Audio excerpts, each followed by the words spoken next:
세리를 제자로 부르신 예수님이라는 제하에서 오늘 말씀을 우리 함께 상고하며 은혜를 나누고자 합니다.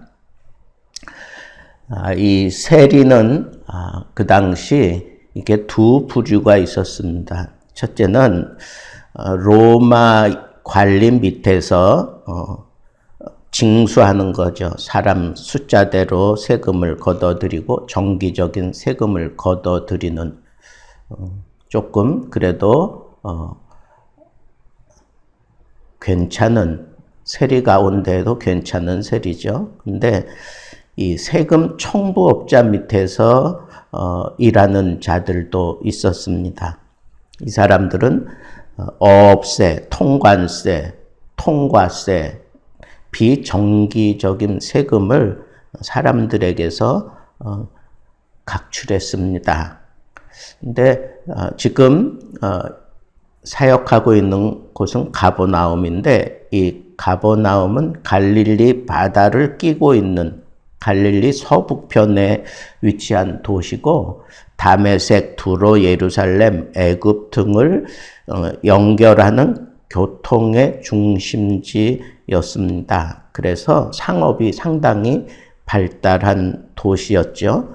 그리고 빌립의 영토인 데가볼리에서 헤롯 안디바의 영토에 들어서는 첫 성이었습니다. 그래서 그곳에는 국립세관이 있을 정도로 아주 이 세금 걷어들이는 데에는 나름대로 그렇게 정평이 나 있던 그런 도시였다고 볼 수가 있습니다. 어업세, 통관세, 통행세 등을 규칙적으로 걷어들였습니다.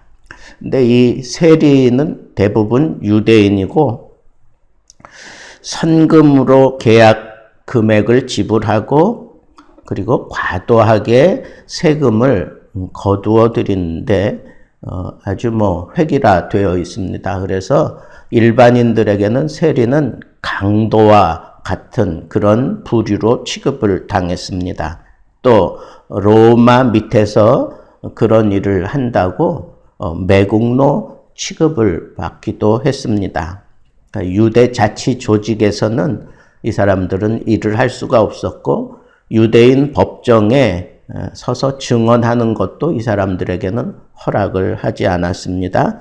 죄인 창기들과 함께 민족적 동지를 파괴하는 그런 극악한 무리로 이렇게 분류되는 사람들이 그 당시에 세리였습니다.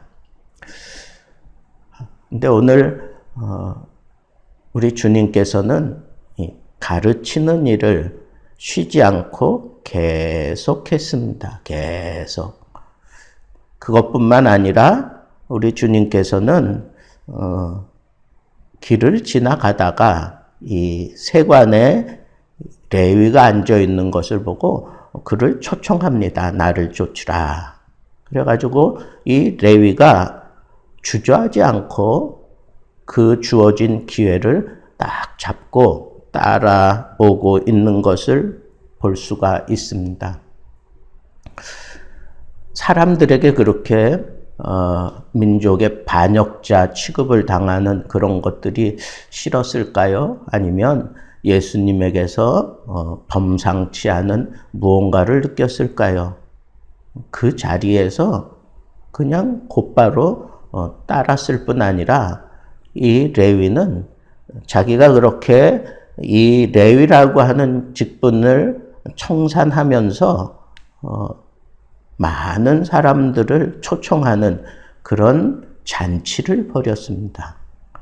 나름대로 내 이 지긋지긋한 이 딱지나 띄어버렸습니다. 이제부터 나는 새 사람으로 살겠습니다 하는 어떤 결단을 보여주는 그런 의미로서의 잔치를 벌였던 것 같습니다. 그런데 여러분, 예수님의 12 제자 이름 가운데 레위라고 하는 이름은 나오지 않아요. 그러면 이 레위가 누구냐? 병행 구절을 보면 이 레위는 마태를 얘기하는 겁니다. 마태. 그래서 학자들이 추정할 때에 본명은 레위인데 예수를 따르면서부터 새로운 이름 마태를 그렇게 썼을 것이다. 이렇게 보는 그런 의견에 모두 다 동의하고 있습니다. 근데 세관에 앉아 있었다라고 하는 것을 보면 아주 높은 직급의 책임자는 아니었던 것 같습니다. 그럼에도 불구하고 그가 잔치를 아주 크게 대대적으로 이렇게 벌이는 것을 보면 본래 그 집안이 부자였거나 아니면 상당한 착취를 하며 그렇게 아주 못된 세리로 살아왔었을 수도 있겠다 하는 생각도 해볼 수 있습니다. 나름대로 부끄럽지만 열심히 자기 삶을 살았던 사람이라고 우리가 생각해 볼 수 있습니다. 그래서 예수님의 나를 쫓으라 라고 하는 이 말씀에 그냥 즉각적으로 순종했는데 이렇게 나를 쫓으라 라고 하는 그 말씀을 현재 미완료형으로 쓰여져 있습니다. 그러니까 예수님께서 나를 쫓으라 라고 하는 것은 한번 해봐라가 아니라 모든 것 다 포기하고 끝까지 나를 쫓아오너라 라고 하는 의미로 던졌고 그렇게 받아들였습니다. 그래서 그는 이렇게 잔치를 벌였던 겁니다. 여러분, 우리가 이 세상 살아가면서 정말 잔치를 벌이는 그런 기회가 얼마나 될까요? 정말 내 인생 잔치는 어떤 잔치일까요? 환갑잔치일까요? 아니면 팔순잔치일까요? 아니면 백수를 누린다고 하는 그런 백세가 되어서 잔치를 벌이는 걸까요?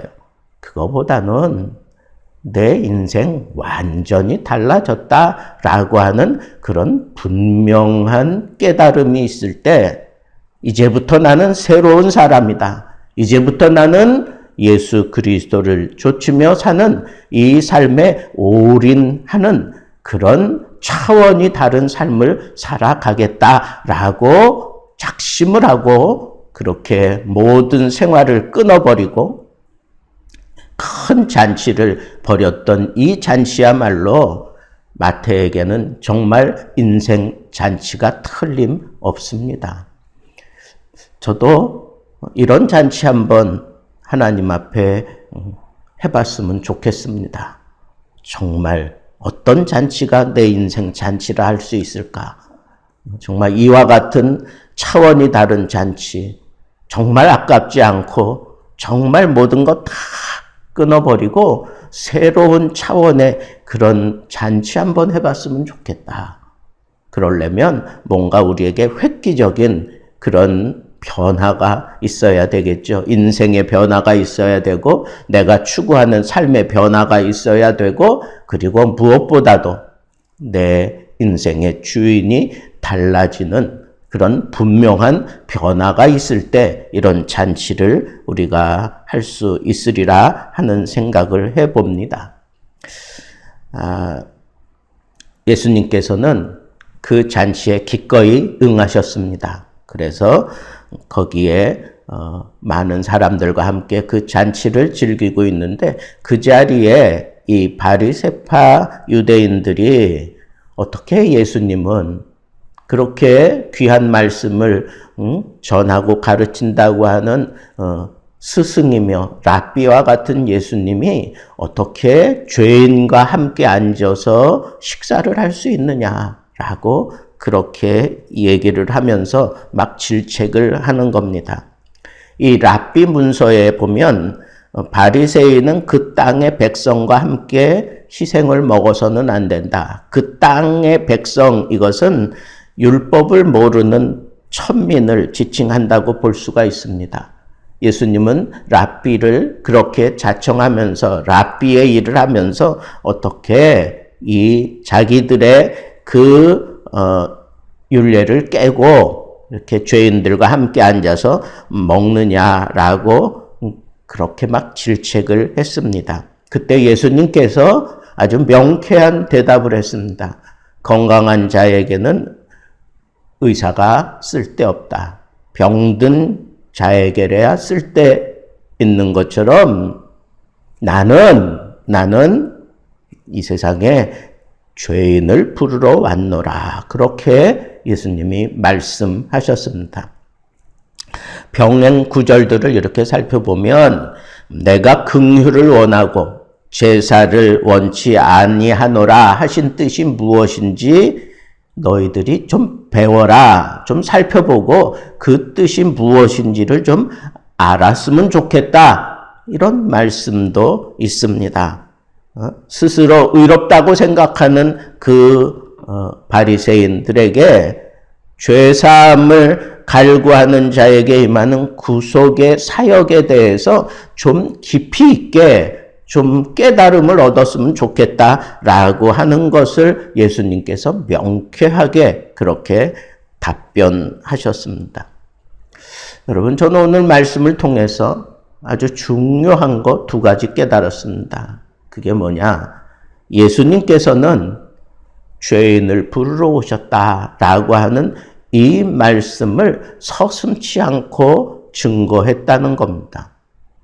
예수님은 많은 사람들에게 지금 추앙을 받으며 인기가 한참 하늘 모르는 줄 모르고 막 치솟아 올라가고 있는 그런 삶의 현장에 서서 그들과 함께 지내며 그들을 가르치고 있는 이 상황에서 나는 죄인을 부르러 왔다. 그러니까 나를 죄인들과 함께 취급해도 너희들 뭐 그런다고 할지라도 나는 이 사역을 계속할 것이다 라고 하는 그런 말씀을 하신다는 것 자체가 이게 인간적으로 생각할 때는 이게 얼마나 마이너스 되는 요인인지 모릅니다. 그 당시 사회의 풍토를 따지자면 정말 랍비 그리고 바리새인들에게서는 이렇게 등을 돌림을 받을 수 있는 그런 입장을 표명한 것입니다. 그럼에도 불구하고 우리 주님께서는 눈앞에 보이는 그 이득을 취하지 아니하고 우리 주님의 본래 사역의 분명한 목적을 선언하고 있다고 하는 것을 우리는 눈여겨보아야 하는 것입니다. 그렇습니다. 우리가 이 세상 살아가면서 정말 붙잡고 살아야 되는 것은 내 인기도, 내 명예도, 내 어떤 능력도 아닙니다. 정말 붙잡아야 될 것은 목적이 분명한 사명입니다. 목적이 분명한 사명이에요. 지금 내 인기가 저 땅바닥으로 추락하고 떨어진다고 할지라도 내 이 분명한 목적, 이 사명을 나는 거침없이 얘기하겠다 하는 이런 자세로 우리가 살아야 정말 하나님 앞에 부끄럽지 않은 사람이고 하나님의 일을 할 만한 그런 사람이다라고 하는 그런 깊은 깨달음을 얻을 수 있다고 하는 것입니다. 그래서 예수님께서 마태를 바라보시고 그냥 길을 지나가다가 그런 거 보면 의도적으로 마태를 찾아간 게 아니라 길을 지나가다가 마태의 형편 우리 주님이 순간적으로 다 생각하셨겠죠. 그러나 주님께서 그 마태를 바라보시고 나를 따라오너라. 다른 제자들과 동일하게 그도 불러주셨습니다. 뭐 이 사람은 뭐 특별한 취급을 하면서 부른 것도 아니에요. 그리고 세리였기 때문에 뭐 다른 어떤 시험을 통과시켜가지고 제자로 부른 게 아닙니다. 동일하게 불렀습니다. 여러분, 우리가 주님의 사명을 감당할 때에는 바로 이런 분명한 자세가 필요하고 사람을 부를 때에는 동일하게 부르는 겁니다. 어떤 사람에게는 이렇게 부르고 저런 사람에게는 저렇게 부르고 차별을 두는 게 아닙니다. 그가 부자든 그가 가난한 사람이든 그가 학식이 많든 아니면 그가 아주 무식한 사람이든 가리지 않고 우리 주님은 주님의 제자를 부를 때 동일하게 나를 따라오너라. 나를 따라오너라. 그에게는 내가 너를 책임져 주겠다라고 하는 그런 말씀과 더불어 예수 그리스도의 이 사명에, 이 목적에 조금도 변화가 없다고 하는 것을 우리에게 분명히 밝히는 것입니다. 그렇습니다. 우리는 가끔 주의 일을 하면서 내 형편과 처지가 점점 나아지고 좀 살만하고 다른 쪽에 뭐 신경 쓸 만한 그런 여유가 생기면 이 목적이 상실되고 이 목적이 희미해지는 경우가 많습니다. 여러분, 우리 인생 짧습니다.